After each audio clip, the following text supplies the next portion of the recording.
طب قولي حاجه. اقول لكم. طب في بقى سؤالة أصالة، اقول لكم لسه اصاله ابتدي على طول، ما تقوليش اسماء، خشي على طول انت واحنا هنعرف. طيب يلا. يا مجنون مش انا ليلى ولا بنسمة هواك ميلة، يا مجنون مش انا ليلى ولا بنسمة هواك ميلة، عايزني اقول بحبك ليه؟ بحبك بس مش قايلة، يا مجنون.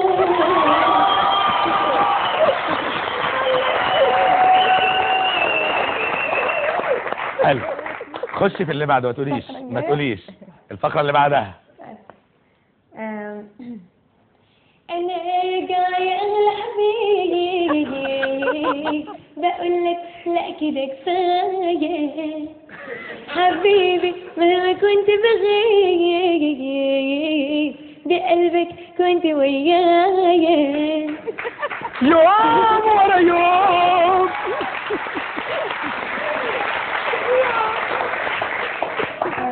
كفاية كده؟ لا قولي كمان. طيب اوكي. وحدت عندك لو قلبي عندك خاطر لا تراجع قلبك قبل ما يجي اليوم وتسافر، وإن كان بعدك شيء متقدر خدني معاك من غير ما تفكر، خدني معاك، أنا مش ممكن أبدا أقدر على الأشواق يوم لما أسأل. الله. مش فاكرة أوي يعني، بس هي حتة كده. حبيبتي الله اكبر الله أكبر. لا هي بص، هي انا بعرف اقلد، يعني عارف مريم فارس؟ مريم فارس متعرفي كده؟ ايوه هي ليها اغنيه، فانا مره كنت بسمعها وتخيلت ان احلام اللي بتغنيها احلام الكويتيه. كمان بتركبي ناس يعني. طيب ماشي اتفضلي.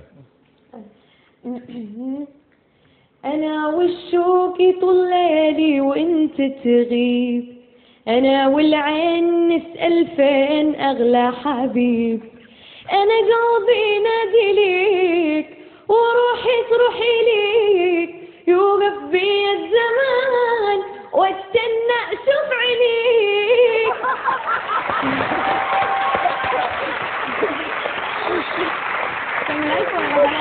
كمل.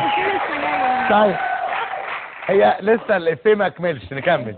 ارجع لي اشوفك والقلب يرتاح، ريحني يا حبيبي من نار الاشواق، تلقاك بالبسم عيوني وتغني الافراح، والقاك يا حبيبي زي انا مشتاق، هب يعني راني النار يا راح.